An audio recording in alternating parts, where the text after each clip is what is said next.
ओम शांति। ओम शांति। मैं आत्मा स्थिर हूँ, एकाग्र हूँ अपने इस शरीर के भ्रिकुटी तख्त पर स्वयं को देख रही हूँ अपने ज्योति बिंदु स्वरूप में। मैं बिल्कुल एकाग्र होकर, शांत होकर अपने आत्मिक स्वरूप में परमात्मा की मुरली सुन रही हूँ। और बाबा ने आज मेरे लिए क्या कहा है, मुझे कौन सी बात धारण करनी है, मैं कहाँ पुरुषार्थ में कमी कर रही हूँ। बहुत ध्यान से अटेंशन देते हुए मैं बाबा की मुरली सुन रही हूँ। अपने आत्मिक स्वरूप में संपूर्ण एकाग्रचित होकर, स्थिर होकर। ओम शांति, ओम शांति, ओम शांति। आज 18 मई 2024 की बाबा की साकार वाणी है। बाबा कहते हैं, मीठे बच्चे, ध्यान की यात्रा में रहो तो तुम्हारे पाप कट जाएंगे, क्योंकि याद है तलवार की धार। इसमें अपने आप को ठगना नहीं है। बाबा कहते हैं, यदि हम सदा याद की यात्रा पर रहेंगे तो हमारे पाप कटते जाएंगे। यह याद ही वो तलवार की धार है जिससे हमारे सारे पाप कटते चले जाएंगे। इसमें अपने आप को ठगना नहीं है। ये देखना है कि मैं बाबा को ही याद कर रही हूँ या किसी और से योग लगा के बैठी हो, किसी और के बारे में सोच रहे हो, उसने मुझे ऐसा क्यों कहा, उसने ऐसा क्यों किया। ये सदा हमें चेक करते रहना है। हमारे मन में संकल्प चल रहा है, किसी की बात चल रही है तो वो किसकी है। मुझे सदा अपने बाबा को याद करते रहना है और उनके ज्ञान का चिंतन मनन करते रहना है। इसमें अपने आप को कभी ठगना नहीं है, सदा अपने आप को चेक करते रहना है। आज का प्रश्न है, बच्चों को कैरेक्टर सुधारने के लिए बाप कौन सा रास्ता बताते हैं। उत्तर है, बच्चे अपना सच्चा सच्चा चार्ट रखो। चार्ट रखने से ही कैरेक्टर सुधरेंगे। देखना है कि सारे दिन में हमारा कैरेक्टर कैसा रहा। किसी को दुख तो नहीं दिया, फालतू बात तो नहीं की, आत्मा समझ बाप को कितना समय याद किया, कितनों को आप समान बनाया। ऐसा जो पोता में लगते उनका कैरेक्टर सुधरता जाता है। जो करेगा सो पाएगा, जो नहीं करेगा सो पछताएगा। बाबा कहते हैं, हमें अपना सच्चा सच्चा चार्ट रखना है। अगर हमें अपना कैरेक्टर सुधारना है तो हमारे कैरेक्टर सुधारने का रास्ता बाबा ने बताया है कि हमें सच्चा चार्ट रखना है। चार्ट रखने से ही हम कैरेक्टर सुधरेंगे। हमें देखना है कि हमने पूरा दिन क्या क्या किया है, पूरा दिन हमारा कैसा गया, कैसे बीता। मैंने किसी को दुख तो नहीं दिया, मैंने फालतू बात तो नहीं की इधर उधर की। बाबा को मैंने कितना समय याद किया है, कितनों को बाबा का ज्ञान दिया और बाबा के समान बनाया, आप जैसा बनाया।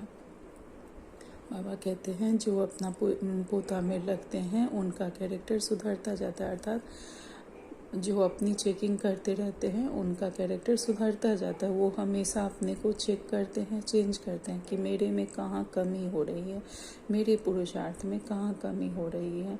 वो जब रात को बाबा को अपना चार्ट देते हैं तो देखते हैं आज क्या कमी रही, आज मैंने कितना समय बाबा को याद किया। तो इसीलिए बाबा कहते हैं कि अपना चार्ट रखो, तो जो करेंगे वो पाएंगे, जो नहीं करेगा सो पछताएगा। ओम शांति। रूहानी बच्चों प्रति रूहानी बाप बैठ समझाते हैं, क्योंकि यहाँ सम्मुख है ना हमारे बाबा।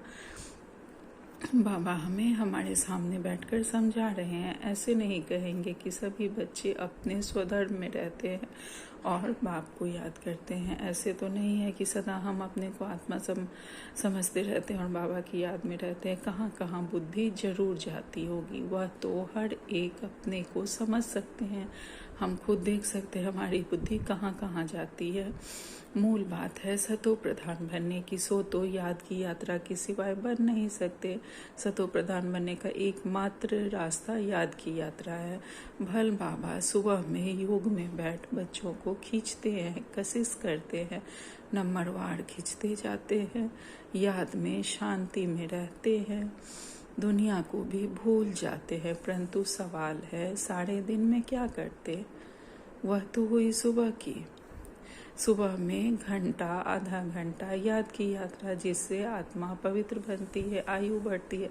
बाबा कहते हैं भल सुबह में बाबा जब हम बच्चों को याद करते हैं तो उस समय हम भी बाबा के साथ बैठ के योग लगाते हैं, बाबा से मिलन मनाते हैं अमृत बेले।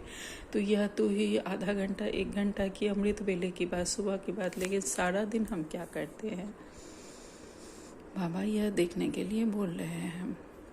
वह तो हुई सुबह में घंटा आधा घंटा याद की यात्रा, जिससे आत्मा पवित्र बनती है और आयु बढ़ती है। परंतु सारे दिन में कितना याद करते हैं, कितना सुदर्शन चक्रधारी बनते हैं? ऐसे नहीं, बाबा तो सब कुछ जानते हैं। अपने दिल से पूछना है कि हमने सारा दिन क्या किया। अभी तुम बच्चे चार्ट लिखते हो, कोई राइट लिखते हो, कोई रॉन्ग लिखते हो, समझेंगे। हम तो शिव बाबा के ही साथ थे, शिव बाबा को ही याद करते थे, परंतु सचमुच याद में थे। बिल्कुल साइलेंस में रहने से फिर यह दुनिया भी भूल जाती है। बाबा कहते हैं भले हम चार्ट लिखते हैं, कोई सही लिखते हैं, कोई गलत भी लिख देते हैं कि हाँ बाबा हमने आपको याद किया, लेकिन हम तो अपने अंदर तो जानते हैं हम कितना बाबा को याद किए। क्या सचमुच हमने बाबा को याद किया? बिल्कुल साइलेंस में रहने से तो यह दुनिया ही भूल जाती है। अगर हम बिल्कुल साइलेंस में रहे तो पूरी दुनिया को भूल जाएंगे। अपने को ठगना नहीं है कि हम तो शिव बाबा की याद में हैं। देह के सब धर्म भूल जाने चाहिए। हमको शिव बाबा कशिश कर सारी दुनिया भुलाते हैं। बाप समझाते हैं अपने को आत्मा समझ, बाप को याद करना है। बाप तो कशिश करते हैं सभी आत्माएं बाप को याद करे और कोई याद ना आए, परंतु सचमुच याद आती है। बाबा कहते हैं कि हमें सिर्फ बाबा याद आए और कोई नहीं, लेकिन परंतु सचमुच याद आती है वह नहीं, या तो खुद पोथा मेल निकाले। कितना हम बाबा को याद करते हैं। जैसे आशिक मासूक का मिसाल है, या आशिक मासूक रूहानी है, बातें ही न्यारी है, वह जिस्मानी या रूहानी। देखना है हम कितना समय दैवी गुणों में रहे, कितना समय बाप की सेवा में रहे। फिर औरों को भी याद दिलानी है। आत्मा पर जो कट चढ़ी हुई है वह याद के बिगड़ तो उतरेगी नहीं। बाबा कहते हैं हमने बाबा की कितनी सेवा की, कितने दैवी गुणों को धारण कर हम सारा दिन रहे, कितना सुदर्शन चक्र चलाते रहे, यह हमें देखना है। हम बाबा के रूहानी आशिक मासूक है ना, तो हमें चेक करते रहना है। हम आत्मा पर जो कट चढ़ी है वह बिगड़ याद के तो उतर नहीं सकती है, इसलिए हमें सदा याद में रहना है और दूसरों को भी याद दिलाते रहना है। भक्ति में अनेकों को याद करते हैं, यहाँ याद करना है एक को। हम आत्मा छोटी बिंदी है तो बाबा भी छोटी बिंदी, बहुत बहुत सूक्ष्म है और नॉलेज है बड़ी। श्री लक्ष्मी व नारायण बनना, विश्व का मालिक बनना कोई मासी का घर नहीं। बाप कहते हैं अपने को मियाँ मिट्टू समझ ठगी नहीं करना। अपने से पूछो सारे दिन में हमने अपने को आत्मा समझ बाप को कितना याद किया। जो कट निकले कितनों को आप समान बनाया। यह पोता मेल हर एक को अपना रखना है। जो करेगा सो पाएगा, जो नहीं करेगा सो पछताएगा। देखना है हमारा कैरेक्टर सारे दिन में कैसा रहा। कोई को दुख तो हमने नहीं दिया या कोई फालतू बात तो नहीं की। चार्ट रखने से कैरेक्टर सुधरेगा। बाप ने रास्ता तो बताया है। आशिक मासूक एक दो को याद करते हैं, याद करते ही वह सामने खड़ा हो जाता है। जैसे ही हम किसी को याद करते हैं तो वह हमारे सामने आ जाता है। 2 स्त्रियां फीमेल है तो भी साक्षात्कार हो सकता है, 2 पुरुष मेल है तो भी साक्षात्कार हो सकता है। कोई मित्र भाई से भी बहुत तीखे होते हैं। मित्रों का आपस में इतना लव हो जाता है जो भाइयों से भी ना हो, एक दो को बहुत अच्छा प्यार से उठा लेते हैं। बाबा तो अनुभवी है ना, तो सवेरे में बाप जास्ती कशिश करता है, चुंबक है, एवर प्योर, वह खींचता है। बाप तो बेहद का है ना, समझते हैं यह तो बहुत लवली बच्चे हैं, बहुत जोर से कशिश करते हैं, परंतु यह याद की यात्रा बहुत जरूरी है। कहाँ भी जाते हो, मुसाफिरी करते हो, उठते बैठते खाते याद कर सकते हो। आशिक मासूक कहाँ भी याद करते हैं ना, यह भी ऐसे है। बाप को याद तो करना ही है, नहीं तो विकर्म विनाश कैसे होंगे, और कोई उपाय है नहीं। यह तो बहुत महीन है, तलवार की धार पर चलना है। याद है तलवार की धार, घड़ी घड़ी कहते हैं, याद भूल जाती है। तलवार क्यों कहते हैं? क्योंकि यही कट करता है हमारे पापों को, और उससे हम पापों को काट कर फिर पावन बनते हैं। यह बहुत नाजुक है, जैसे लोग आग से पार करते हैं, तुम्हारा फिर बुद्धि योग चला जाता है। बाप के पास बाप आए हैं, यहाँ हमको वर्षा देते हैं, ऊपर में नहीं आए हैं, यहाँ आए हैं। कहते हैं साधारण तन में आता हूँ, तुम जानते हो बाप ऊपर से नीचे आया है। चैतन्य हीरा इस डिब्बी में बैठा है, सिर्फ इसमें खुश नहीं होना है कि हम बाबा के साथ बैठे हैं। यह तो बाबा जानते हैं, बहुत कशिश करते हैं, परंतु यह तो हुआ आधा घंटा पौना घंटा, बाकी सारा दिन वेस्ट गवाया, तो इससे क्या फायदा। बच्चों को अपने चार्ट का ओना रखना है, ऐसे नहीं। हम तो भाषण कर सकते हैं, चार्ट रखने की हमको क्या दरकार, यह भी भूल नहीं करनी है। महारथियों को भी चार्ट रखना है। महारथी बहुत नहीं है, गिने चुने हैं, बहुतों का नाम रूप आदि में बहुत टाइम वेस्ट जाता है। बाबा कहते हैं जो बड़ी दादी भाई जी लोग हैं, उन लोगों को भी चार्ट रखना है। मंजिल बहुत ऊंची है, बाप सब कुछ समझा देते हैं। जो स्टूडेंट ऐसा ना समझे कि बाबा ने फलानी पॉइंट नहीं समझाई, बाबा हमें सब कुछ बहुत क्लियरली समझाते जाते हैं। हमें ही बहुत ध्यान से सूक्ष्मता से ज्ञान को समझना है और अपनी चेकिंग करते रहना है। यह है मुख्य, याद और सृष्टि की नॉलेज। बाबा को याद करना और स्वदर्शन चक्र चलाना, यह मुख्य बात है। इस सृष्टि चक्र के 84 जन्मों को तो कोई नहीं जानते सिवाय तुम बच्चों के। वैराग्य भी तुमको आएगा, तुम जानते हो। अब इस मृत्यु लोक में रहने का नहीं है, जाने से पहले पवित्र बनना है। दैवी गुण भी जरूर चाहिए। नंबरवार माला में पिरोने हैं, फिर नंबरवार राजधानी में आने हैं, फिर नंबरवार तुम्हारी पूजा भी होगी। बाबा कहते हैं हमें अब इस मृत्यु लोक में नहीं रहना है, सबको अपना शरीर छोड़ना है, लेकिन जाने से पहले पवित्र जरूर बनना है। दैवी गुण भी धारण करना है, तभी हम माला में आएंगे। और उसके बाद नंबरवार हम राजधानी में आते जाएंगे। उसके बाद द्वापर से नंबरवार हमारी ही पूजा होती जाएगी। जैसा जैसा आप पुरुषार्थ करेंगे उसी अनुसार हमें राजधानी में भी पद पोजीशन मिलेगा, और मंदिरों में भी हमारी उसी तरह पूजा होगी। अनेक देवताओं की पूजा होती है, क्या क्या नाम रखते हैं। चंडिका देवी का भी मेला लगता है।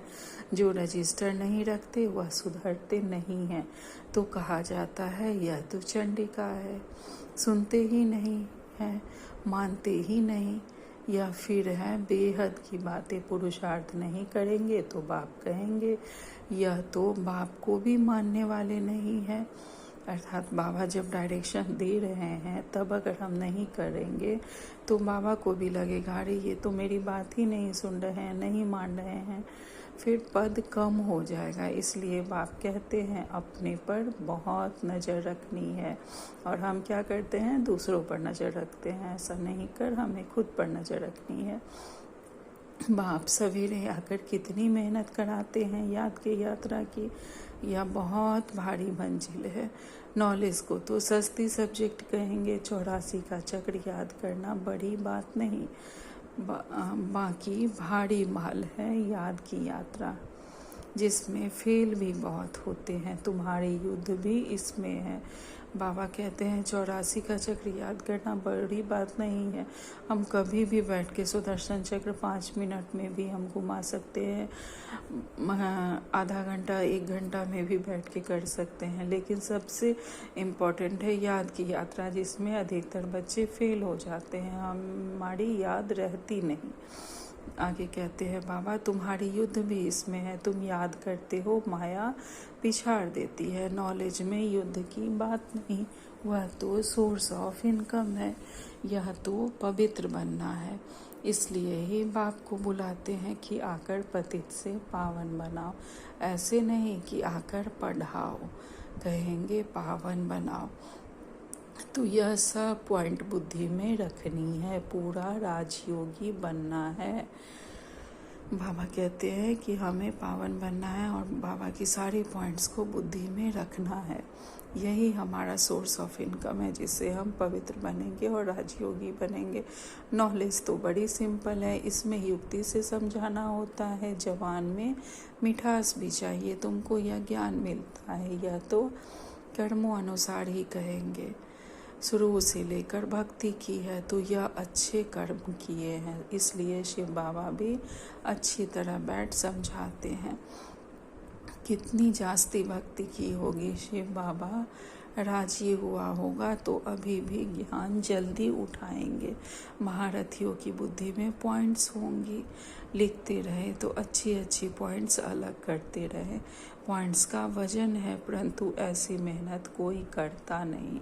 कोई मुश्किल कोई नोट्स रखते होंगे और अच्छी पॉइंट्स निकाल अलग रखते होंगे। बाबा हमेशा कहते हैं भाषण करने से पहले लिखो फिर जांच करो, ऐसी मेहनत करते नहीं। सब पॉइंट्स किसको याद नहीं रहती, बैरिस्टर लोग भी पॉइंट्स नोट करते हैं डायरी में। तुमको तो बहुत ज़रूरी है टॉपिक्स लिखकर फिर पढ़ना चाहिए, करेक्शन करना चाहिए। इतनी मेहनत नहीं करेंगे तो उछल नहीं खाएंगे, तुम्हारा बुद्धि योग और तरफ भटकता रहेगा। बहुत थोड़े हैं जो सरलता से चलते हैं, सर्विस बिगड़ और कुछ बुद्धि में रहता नहीं। माला में आना है तो मेहनत तो करनी है। बाबा कहते हैं कि जो पॉइंट्स मुरली में आती है उसको लिखना है हमें और उसको समझना है।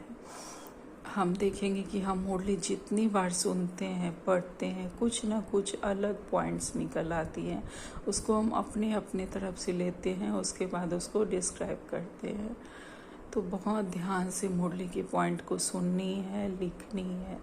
कम से कम वरदान स्लोगन तो ज़रूर ही लिखना है, और जो मुख्य पॉइंट है उसे ज़रूर हमें लिखना है। 4-5 पॉइंट अगर हम लिखते हैं तो कम से कम 1-2 पॉइंट तो ज़रूर हमें धारण हो जाती है। इसलिए बाबा कहते हैं कि पॉइंट ज़रूर लिखना है। और कहीं हम भाषण करने के लिए जाते हैं, सेवा के लिए जाते हैं, तो पहले उस पॉइंट्स को अच्छे से लिखना है डायरी में। उसको पहले अच्छे से अपने तरह से हमने कितना समझा उसको एक्सप्लेन करना है।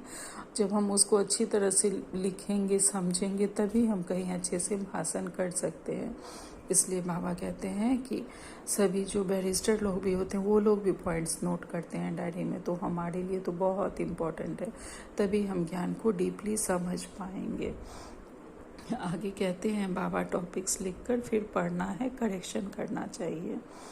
इसमें कोई मेहनत नहीं है, तो उछल नहीं खाएंगे, तुम्हारा बुद्धि योग और कहीं भी भटकेगा नहीं। अगर इन सब में हम अपनी बुद्धि को उलझा के रखेंगे, स्वदर्शन चक्र चलाएंगे, टॉपिक्स लिखेंगे, इस पर भी 4 सागर मंथन करेंगे, तो फिर हमारी बुद्धि कहीं भी नहीं जाएगी, किसी और से हमारा योग नहीं लगेगा। पूरा दिन हम बाबा के योग में, बाबा की याद में ही रहेंगे, क्योंकि बाबा के ज्ञान का ही हम चिंतन मनन करते रहेंगे। तो बाबा कहते हैं कुछ बहुत थोड़े हैं जो यही सब कर कर बहुत सरलता से चलते हैं, लेकिन बहुतों से नहीं भी हो पाता है। तो सर्विस बिगड़ और कुछ भी बुद्धि में रहता नहीं, जो ऐसी मतलब सरलता से चल रहे हैं, जो इतना ही टॉपिक्स लिखते हैं, पढ़ते हैं, समझाते हैं, भाषण करते हैं, तो उनके बुद्धि में बस वही चलता है कि कौन सी आज नई टॉपिक आ रही है, क्या इसको कैसे एक्सप्लेन कर सकते हैं, समझ सकते हैं, समझा सकते हैं। आगे कहते हैं बाबा कि अगर हमें मेहनत माला में आना है तो मेहनत तो करनी पड़ेगी। बाबा तो मत देते हैं, फिर दिल से लगता है, याद नहीं, वह खुद जाने। जो बाबा कहते हैं वो अगर नहीं हमारे मन में लग रहा है तो फिर हम खुद ही जाने कि हमारा क्या होगा। बल धंधा धोरी आदि करो, परंतु डायरी तो सदा पॉकेट में होनी चाहिए नोट करने के लिए। सबसे ज़्यादा तुमको नोट करना चाहिए। अलबेले रहेंगे, अपने को मियाँ मिठू समझेंगे तो माया भी कम नहीं है। बाबा कहते हैं किसी भी चीज़ में अगर अलबेले रहेंगे, अपने को बहुत हम मियाँ मिठू समझेंगे तो माया कहाँ से आएगी पता भी नहीं चलेगा, घूसा लगाती रहेगी। लक्ष्मी नारायण बनना कोई मासी का घर थोड़े ही है, बड़ी राजधानी स्थापन हो रही है। कोटों में कोई निकलेंगे। बाप भी सवेरे 2 बजे उठकर लिखते थे, फिर पढ़ते थे, पॉइंट्स भूल जाती थी, फिर बैठ देखते थे तुमको समझाने के लिए, तो समझा जाता है कि अब तक याद की यात्रा कहाँ है। कर्मातीत अवस्था मुफ्त में किसकी बड़ाई नहीं करनी होती है, बड़ी मेहनत है, कर्म भोग होता है, याद करना पड़ता है।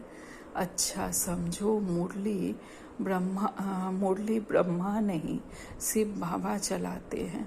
बच्चों को सदैव समझाते हैं कि शिव बाबा ही तुम्हें सुनाते हैं।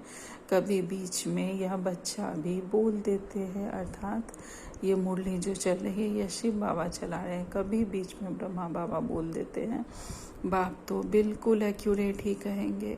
इनको तो सारा दिन बहुत ख्याल करने होते हैं। कोई बच्चों की रिस्पॉन्सिबिलिटी है। बच्चे नाम रूप में फर्स्ट चलायमान हो जाते हैं। ढेर बच्चों के ख्यालात चलते रहते हैं। बच्चों के लिए मकान बनाने हैं या प्रबंध करना है तो यह सब ड्रामा। हम जो सोचते रहते हैं कि हमें बच्चों के लिए ये करना है, वो करना है, इसके लिए बाबा कह रहे हैं बाबा का भी ड्रामा, इनका भी ड्रामा और तुम्हारा भी ड्रामा। ड्रामा बिगड़ कोई चीज़ होती नहीं, सेकेंड ड्रामा चलता रहता है।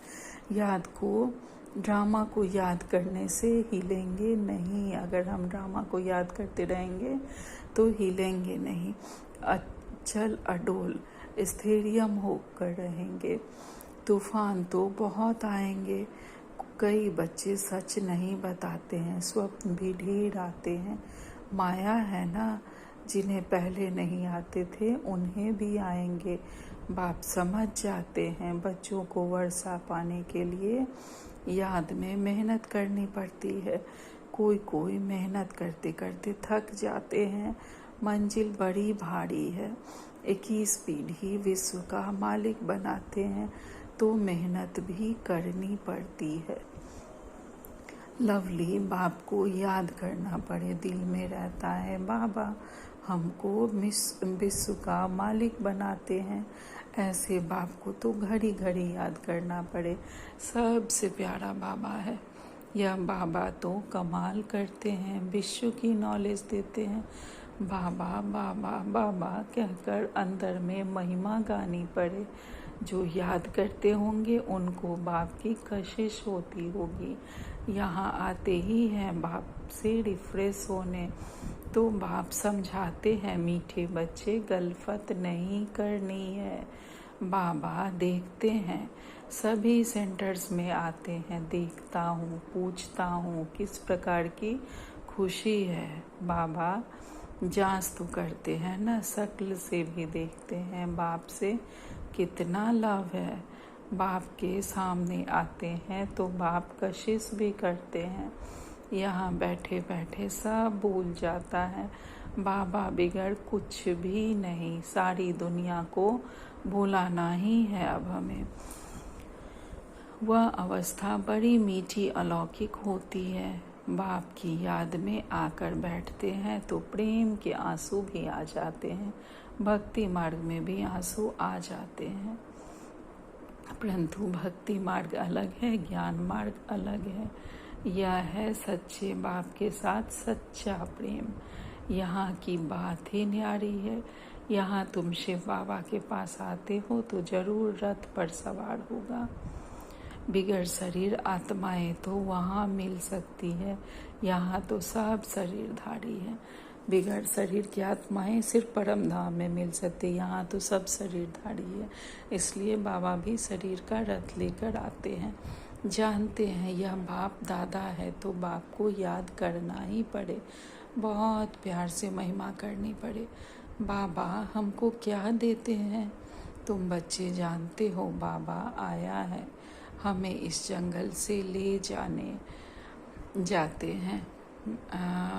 बाबा कहते हैं हम बच्चे जानते हैं कि बाबा भी आए हैं इस जंगल से, कलयुगी जंगल से हमें ले जाने के लिए। मंगलम भगवान विष्णु कहा जाता है ना, सबका मंगल करने वाला, सबका कल्याण होता है।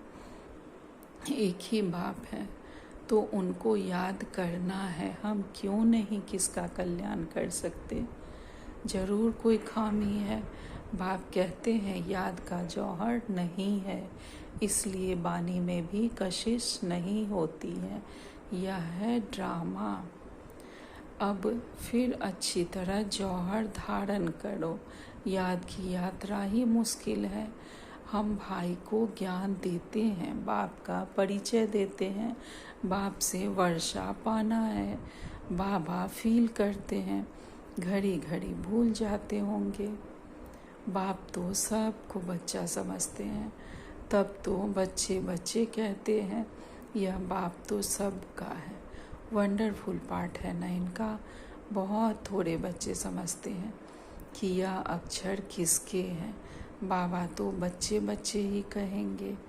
आया ही हूँ बच्चों को वर्षा देने। बाबा सब सुना देते हैं। बच्चों से काम मुझे लेना है ना। यह बहुत वंडरफुल चटपटी नॉलेज है। यह नॉलेज अटपटी और खटपटी भी है। बैकुंठ का मालिक बनने के लिए नॉलेज भी ऐसी चाहिए। बाबा कहते हैं बाबा आए ही हैं हमें वर्षा देने के लिए। बाबा एक इम्पॉर्टेंट चीज़ यहाँ कह रहे हैं कि बाबा सब हमें सुनाकर, बाबा जानते हैं कि बच्चों से काम लेना है मुझे। बाबा को किस बच्चों से क्या सेवा करवानी है, क्या काम लेना है, बाबा खुद उसे टचिंग करवा देते हैं। बैकुंठ का मालिक बनने के लिए नॉलेज भी हमें ऐसी चाहिए। अच्छा, हर एक को बाप को याद करना है। दैवी गुण धारण करने हैं। मुख से कभी उल्टे शुल्टे अक्षर नहीं बोलने हैं। प्यार से काम निकालना है। अच्छा, मीठे मीठे सिखिल दे बच्चों प्रति माता पिता बाप दादा का याद प्यार और गुड मॉर्निंग। रूहानी बाप की रूहानी बच्चों को नमस्ते। हम सब रूहानी बच्चों की रूहानी माता पिता बाप दादा को याद प्यार, गुड मॉर्निंग और नमस्ते नमस्ते नमस्ते। शुक्रिया मेरे मीठे प्यारे बाबा, आपका लाख लाख शुक्रिया। धारणा के लिए मुख्य सार है। पहली पॉइंट है, सवेरे सवेरे एकांत में बैठ प्रेम से बाप को याद करना है। सारी दुनिया को भूल जाना है। दूसरी पॉइंट है, बाप समान सबका कल्याणकारी बनना है। खामियां निकाल देनी है। अपने ऊपर बहुत नज़र रखनी है। अपना रजिस्टर स्वयं ही देखना है हमें। आज बाबा ने हमें वरदान दिया है, सदा संतुष्ट आत्मा भव। सर्व प्राप्तियों के खजाने को स्मृति स्वरूप बन कार्य में लगाने वाले सदा संतुष्ट मनी आत्मा भव।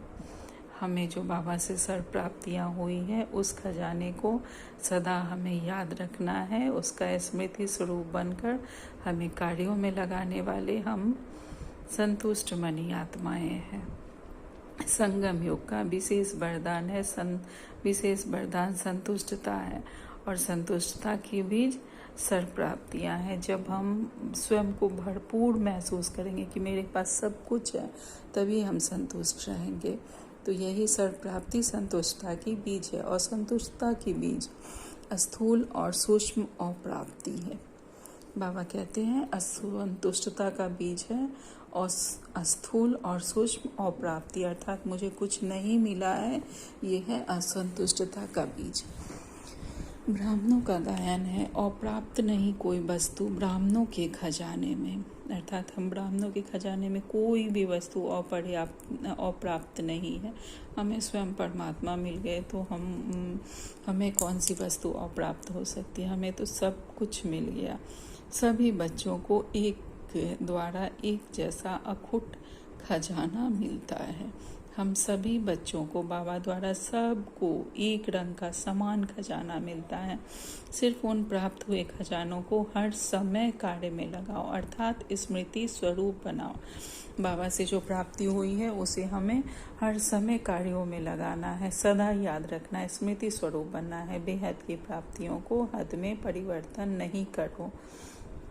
जो हमें बेहद से प्राप्ति हुई है उसे हमें हद में नहीं परिवर्तन करना है, कि अर्थात हमारे पास कुछ हद में कोई स्थूल चीज़ नहीं है, उस असंतुष्टता में हमें नहीं लगाना है। हमें बेहद से क्या प्राप्ति हुई है उसे सदा याद रखना है, तभी हम सदा संतुष्ट रहेंगे।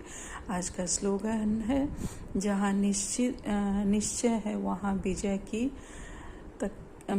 के तकदीर की लकीर मस्तक पर है ही।